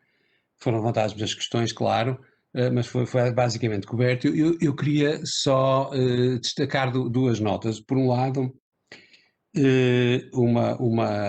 uma questão que tem a ver com esta revisão e que é a possibilidade do BCE pensar em ter uma revisão, um instrumento de review das suas políticas, das suas intervenções mais sistemático. Isto é, como o FMI faz, tem certos órgãos com alguma independência relativamente a quem toma as decisões, neste caso no BCE, de política monetária, não é? E que são instrumentos de revisão ex post, já que falámos aqui, aliás, da avaliação de políticas públicas, neste caso da política monetária. Isto é, o próprio BCE ter implícito uma espécie não é bem auditoria interna nem externa, não é? Mas conseguir fazer alguma avaliação, acho que é importante, a avaliação das políticas que vai fazendo. O BCE já não tem que ter medo, digamos assim, de problemas reputacionais com essa análise. Pelo contrário, acho que isso reforçaria a sua reputação e principalmente seria um passo no sentido de reforçar o gap de accountability que naturalmente uma instituição de política monetária tem, principalmente quando independente, não é? E, portanto, alguma capacidade autocrítica no sentido de ter um mecanismo qualquer em que houvesse uma revisão para o público, digamos, que fosse pública, feita isto é, imprimida pelo próprio BCE. Não é? Uma revisão das práticas, das decisões que vão tomando de política monetária. O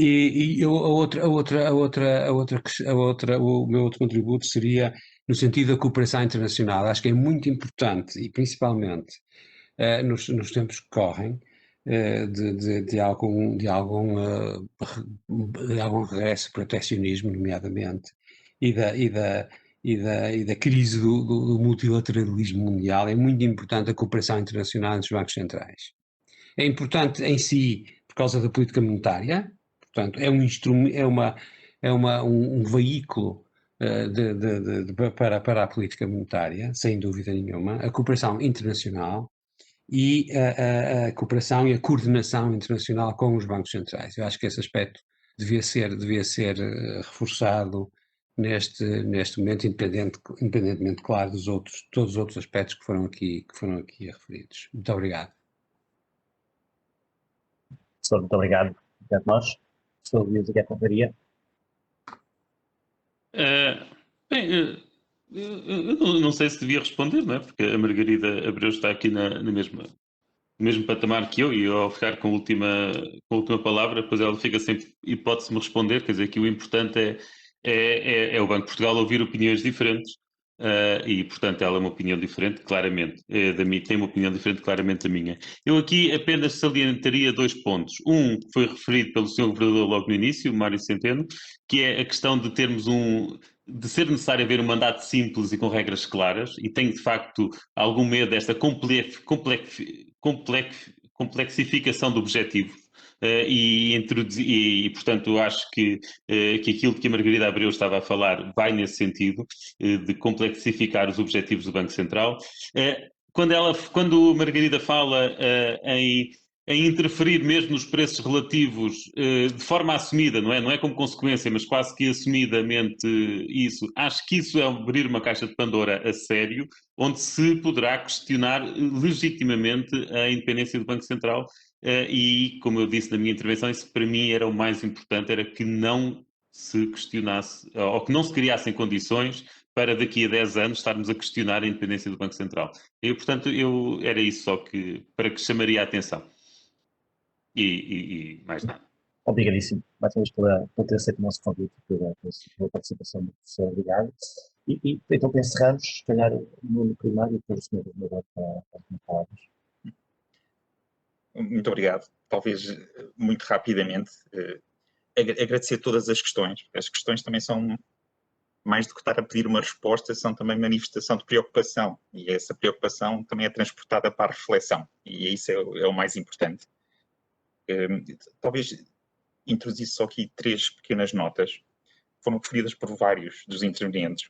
Uma era se a questão das TLTROs, se elas estariam de facto a ser transmitidas para a economia real. Houve aqui alguma manifestação de algum ceticismo. O que eu posso dizer é que todos os estudos que têm sido desenvolvidos no seio do Eurosistema, tanto com dados micro como com base em modelos macro, sugerem que essa transmissão tem ocorrido de forma muito potente. Ou seja, a transmissão destas medidas, como as TLTROs 1, 2 e 3, à economia real tem sido muito forte. O problema não tem sido a transmissão à economia real. O problema tem sido a transmissão, digamos assim, à dimensão nominal da economia. Há falta de transmissão depois para a inflação. Mas em termos do impacto na concessão de crédito e subsequentemente sobre as decisões das famílias e das empresas, ela tem ocorrido. E a evidência aponta toda para aí. A segunda nota, sem querer responder à professora Margarida Abreu, talvez dizer apenas 2 notas. O Banco de Portugal também faz parte da Network for the Greening of the Financial System. Portanto, nós partilhamos essas preocupações. E eu diria, sem querer tomar aqui nenhuma posição, de que, estando a Presidente Lagarde no leme do BCE, estas preocupações, digamos assim, terão certamente a melhor, digamos assim, defensora ou advogada no contexto do Eurosistema. No entanto, nós sabemos que não é no Eurosistema que está a solução para o problema. E isso é muito importante que tenhamos consciência. E, finalmente, dizer ao professor Álvaro Aguiar, relativamente à ideia da auditoria externa, entre aspas, na verdade, o Eurosistema já tem, digamos assim, uma grande preocupação em termos de diálogo com stakeholders, diálogo com o Parlamento Europeu e outras instituições. Eu diria que o escrutínio relativamente à condição da política monetária é feito diariamente, nomeadamente na academia, com quem nós estamos a dialogar hoje. A política monetária é certamente uma das políticas mais avaliadas, mais criticadas e mais escrutinadas, e ainda bem, porque assim é que deve ser. E terminar, talvez, só, perdoem-me só por dizer que a Isabel Horta Correia não disse com quem concordava ou quem discordava, mas não consigo resistir a dizer que concordei com a intervenção da professora Isabel. Muito obrigado a todos. Muito obrigado, Sr. Governador. Muito obrigado, Bruno. Muito obrigado por esta última ronda de intervenções. Deixem-me muito telegraficamente realçar aqui algumas notas sobre, penso, cada uma delas. O Jorge, aliás, o Nuno já referiu, de certa forma, a avaliação que existe no impacto das TLTROs. É evidente que estas medidas são medidas que são aplicadas numa escala muito significativa e que levam a uma maior dificuldade, se quiserem, até de avaliação. A verdade é que os dados disponíveis mostram que nos bancos que utilizaram este mecanismo, o fluxo de crédito acumulado num período de 12 meses, quando comparamos setembro de 2019 com setembro de 2020, quase que duplica, enquanto que no conjunto dos bancos que não utilizaram esse mecanismo, este fluxo de crédito acumulado praticamente desaparece. Enfim, não totalmente, mas quase. O que significa que, enfim, neste indicador muito simples, há aqui uma dinâmica de crédito muito significativa.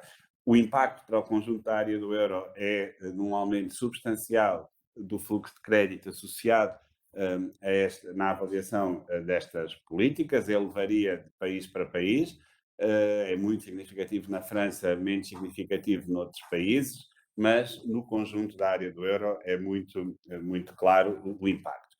E é evidente que, como em todas as políticas, nós temos aqui os efeitos que temos que controlar sobre estas matérias, muitos deles, como o Jorge referiu, que têm impacto, por exemplo, no custo de crédito, naquilo que no futuro possa vir a ser um desequilíbrio que exista, que se coloque nestas circunstâncias. O meu lamento aqui, talvez não como governador do Banco de Portugal, mas como investigador e no meu passado e na forma como eu gosto de pensar as políticas económicas, mas obviamente a política monetária é uma política muito própria e tem características muito de si própria mesma, o facto de nós estarmos a definir políticas que de facto não atuam naquilo que eu gosto de designar como a margem dos agentes em que nós gostaríamos mesmo de dirigir essa política. A política monetária tem características próprias que não se coadunam muito com este conceito, mas nós conseguimos avaliar o seu impacto quando queremos, para além da avaliação mais de mandato, como e muito bem a Isabel referiu na sua intervenção. Quando olhamos mais para fenómenos micro, como este que o Jorge levantou, temos que ter a capacidade de fazer essa avaliação e a verdade é que o impacto tem sido bastante positivo. Pegando aqui com o comentário que o Alexandre fez sobre a avaliação que podemos fazer do impacto de todas estas medidas na economia. Nós temos sempre a economia que pensar em qual é o contrafactual. Mesmo quando as medidas têm custos associados aparentes, é sempre importante, não há forma em economia de o fazer de outra maneira que não seja definir de forma bastante rigorosa qual é o contrafactual. Perante a urgência que a política monetária teve que acudir no início deste ano, aliás, como todas as outras políticas, o contrafactual definido de forma correta era um contrafactual em que a esmagadora maioria dos agentes económicos se iria confrontar com restrições de liquidez imediatas, porque estávamos de forma inusitada a pedir um fecho das nossas economias e o conjunto de efeitos que essas restrições de liquidez iria ter, quer na dimensão real, quer na dimensão monetária, quer na dimensão financeira das nossas economias, iria ser desastroso. Portanto, nós temos mesmo de definir bastante bem este contrafactual. Nós não fazemos targeting da taxa de câmbio, o André levantou essa questão. A abordagem que existe em termos de política no conjunto das instituições europeias é muito claro sobre essa matéria. não deixa, obviamente, de ser uma preocupação, e sabemos o impacto que determinadas medidas de política podem ter sobre essa variável, mas não há um targeting de taxa de câmbio na nossa política. Boa parte da justificação hoje da política monetária e seguramente no futuro, na forma como ela é definida e justificada, tem a ver com os mecanismos de transmissão da política monetária e a sua preservação das condições de financiamento. Ela hoje em dia apela muito para medidas não convencionais, e é exatamente essa a resposta que tem sido dada. Enfim, no chamado toolkit da política, há sempre uma necessidade de, eu vou chamar,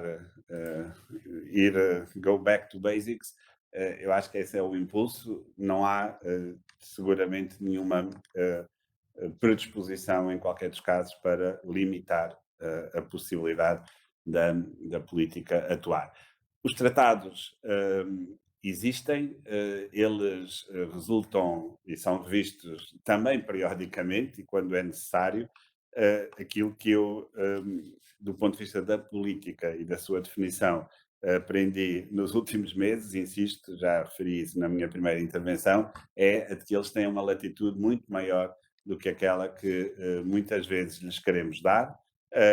E não é nem reinventar, nem reinterpretar, é exatamente aquilo que lá está escrito, e a certeza, a clareza, a simplicidade com que estas questões são colocadas é sempre algo de grande valor. Lateral à política monetária, deixem-me só fazer mais esta referência sobre esta questão da simplicidade e da clareza. O exemplo canónico contrário a tudo isto é, de facto, a condução e a monitorização da política orçamental na Europa. A primeira versão desse documento que, de certa forma, enquadra essa monitorização, tinha 90 páginas. Hoje, o conjunto de regras e de preceitos não cabem 600.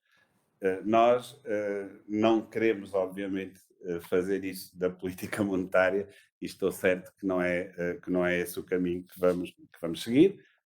Agora, há um mundo em expansão de interesses e de desafios que tem que ser aqui avaliado. Portanto, quer a questão da transmissão da política monetária que o Francisco referiu, o Alexandre também lhe tocou. Eu acho que esta é a interpretação. A Margarida lançou aqui um debate importante. Eu só queria lançar um pouco de água na fervura nesse debate, no seguinte sentido. A transição é isso mesmo, é uma transição. E eu estou convencidíssimo que qualquer indicador que se utilize para medir este processo de transição, que quase que nos é autoimposto, demonstra que nas diferentes instâncias, na forma como quer as políticas, quer os resultados estão a ser conduzidos e obtidos, essa transição está presente. Não há nenhuma estrada que tenha um sentido único. Lá está, os tais contrafactuais e os trade-offs estão permanentemente presentes. E eu acho que é nesse contexto que também essas dimensões têm e vão ser consideradas. Insisto, olhar para a agenda deste debate é de uma extensão e abrangência absolutamente inéditas, de certa forma, e esses temas estão lá incluídos. Termino apenas com uma referência de concordância também, de certa forma, com aquilo que o Álvaro Aguiar aqui nos pôs. O Álvaro colocou duas dimensões importantes. Na verdade, na dimensão de cooperação internacional, o BIS faz muito desse trabalho e, enfim, é onde os bancos centrais se organizam para coordenar e trocar experiências, e algo que deve, de facto, ser acarinhado neste período. enfim, eventualmente pode ser que aqueles que desafiaram o multilateralismo estejam eles próprios em regressão em termos políticos, mas não podemos nunca deixar de lado essa dimensão, e agradeço-lhe imenso o ter referido isso.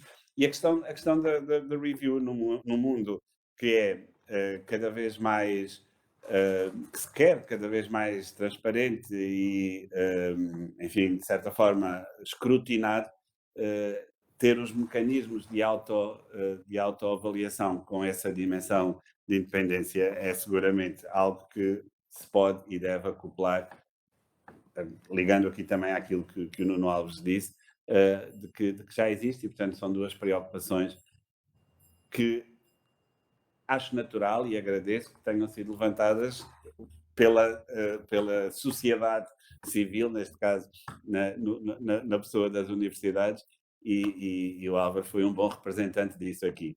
Muito obrigado e obrigado a todos. Tomamos boa nota de todas as vossas preocupações, dilemas, contradições, debates, e vamos trazê-los seguramente à nossa participação nesta discussão. Teremos, com certeza, nos próximos meses, oportunidade em diversos formatos de nos voltarem a encontrar sobre este tema, e vamos também aí, nesses momentos, dando e prestando conta desta nossa participação. Muito obrigado a todos.